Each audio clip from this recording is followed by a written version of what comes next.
یه همکار داشتم سر ماه که حقوق میگرفت 15 روز از ما بهترین غذای رستوران رو میخورد، اما بقیه ماهو غذای ساده از خونه می آورد. خیلی عجیب بود.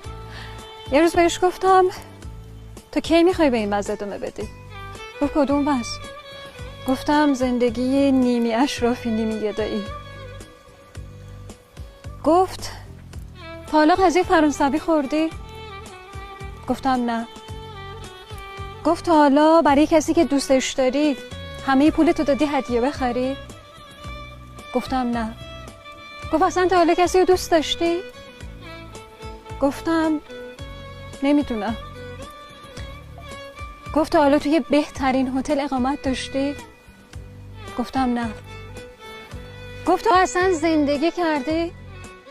گفتم آره. خب نمیدونم.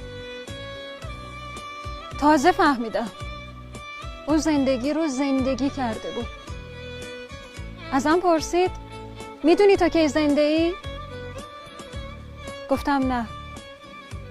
گفت پس سعی کن حداقل نیمی از ماهو خوب زندگی کنی.